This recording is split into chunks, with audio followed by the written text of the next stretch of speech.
ओम नमो भगवते वासुदेवाय।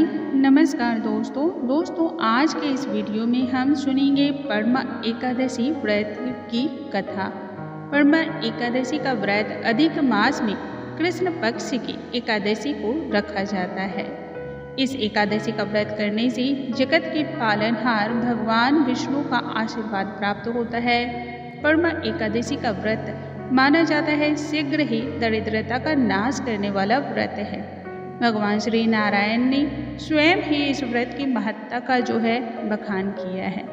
परमा एकादशी का व्रत साल में 3 साल में एक बार आता है। वैसे हर माह की एकादशी पूजा पाठ के लिए तो उत्तम मानी ही जाती है, लेकिन परमा एकादशी का महत्व कुछ ज़्यादा ही होता है।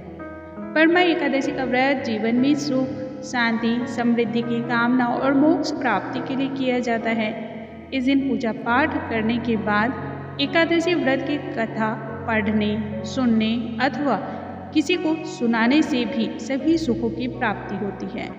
आइए आज का व्रत का कथा का हम आरंभ करते हैं। सर्वप्रथम हम भगवान श्री गणेश, जो कि हमारे प्रथम पूज्य देवता हैं, उनका ध्यान करेंगे और उसके बाद कथा आरंभ करेंगे। एकादशी की कथा का प्रारंभ करने से पहले अपने हाथों में कोई न कोई पुष्प जरूर रखना चाहिए। यदि पीले रंग के पुष्प मिल जाएं तो और भी उत्तम माना जाता है। आइए व्रत की कथा को हम सुनते हैं। श्री वक्रतुंड महाकाय सूर्यकोटि समप्रभा निर्विघ्नं कुरु मे देव सर्वकार्येषु सर्वदा। ओम नमो भगवते वासुदेवाय।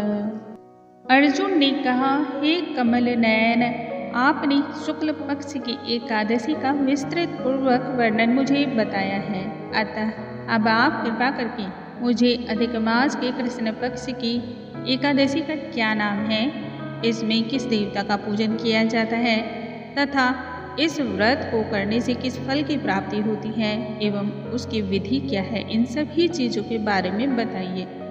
तब भगवान बोले, हे अर्जुन, अधिक मास के कृष्ण पक्ष में जो एकादशी आती है उसे परमा एकादशी कहते हैं।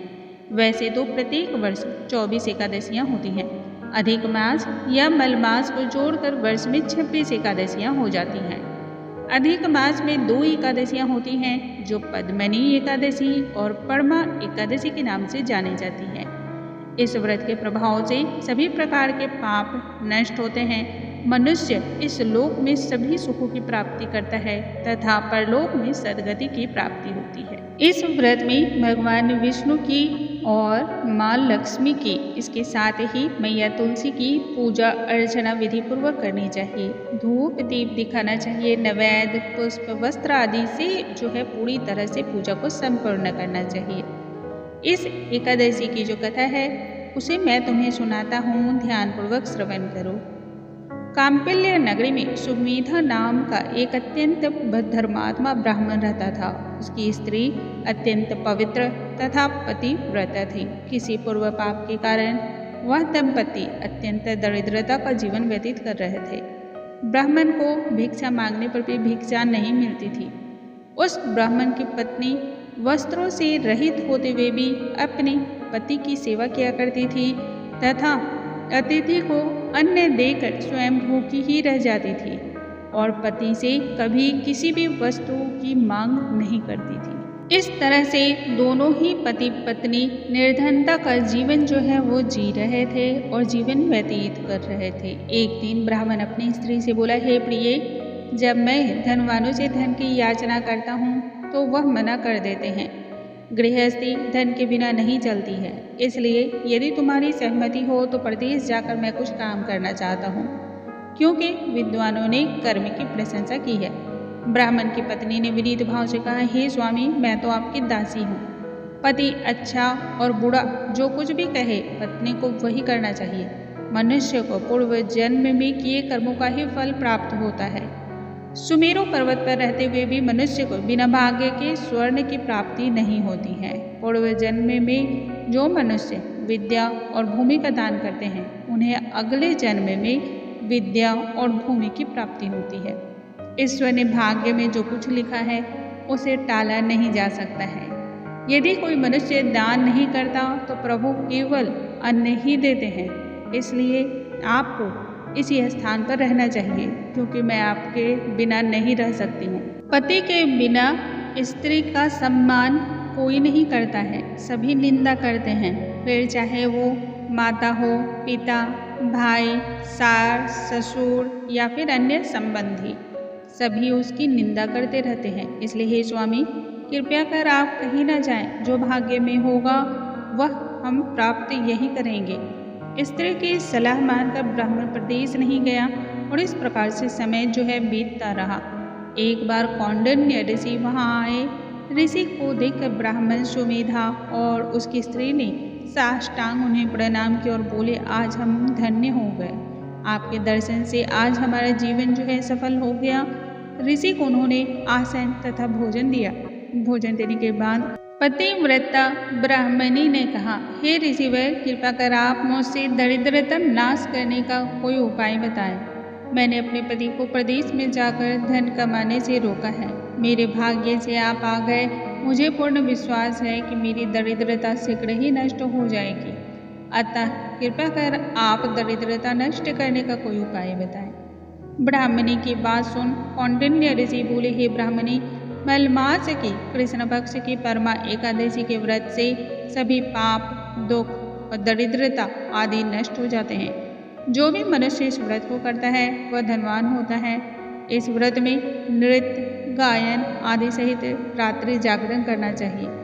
यह एकादशी धन वैभव देती है, सभी प्रकार के पापों का नाश करती है और उत्तम गति भी प्रदान करने वाली है।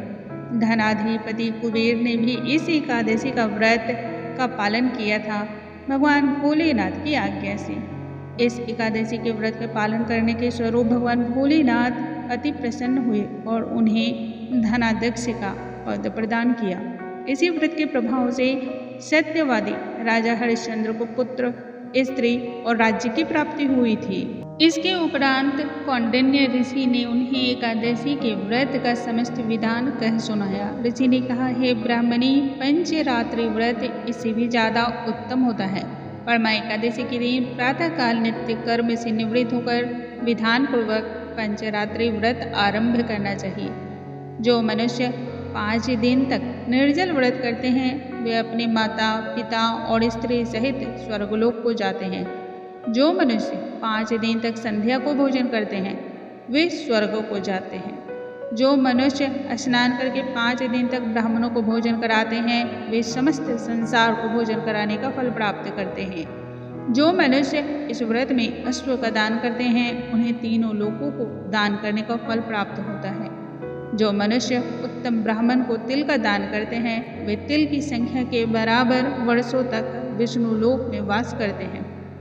जो मनुष्य घी का पात्र दान करते हैं वह सूर्यलोक को जाते हैं। जो मनुष्य 5 दिनों तक ब्रह्मचर्य रहते हुए वे देवांगनाओं के साथ स्वर्गों को जाते हैं।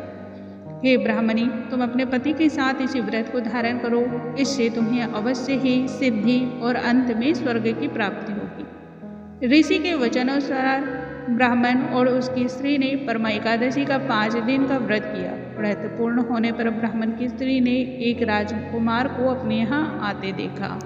राजकुमार ने ब्रह्मा जी की प्रेरणा से एक उत्तम घर जो कि सब वस्तुओं से परिपूर्ण था उन्हें रहने को दिया। इसके बाद राजकुमार ने आजीविका के लिए एक गांव भी दिया। इस प्रकार ब्राह्मण और उसकी स्त्री की गरीबी दूर हो गई और पृथ्वी पर काफी वर्षों तक सुख भोगने के पश्चात वे पति पत्नी श्री विष्णु के उत्तम लोक को प्रस्थान कर गए। बोलो श्री नारायण की जय, बोलो श्री हरि की जय।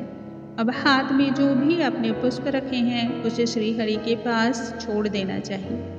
मन ही मन प्रणाम करें और उनसे क्षमा प्रार्थना करें। किसी भी भूल चूक के लिए क्षमा प्रार्थना अति आवश्यक है। इस प्रकार से व्रत की कथा को अवश्य सुनना चाहिए और दूसरों को भी सुनाना चाहिए ताकि आपको अधिक से अधिक फल की प्राप्ति हो सके। ओम नमो भगवते वासुदेवाय। नमस्कार दोस्तों।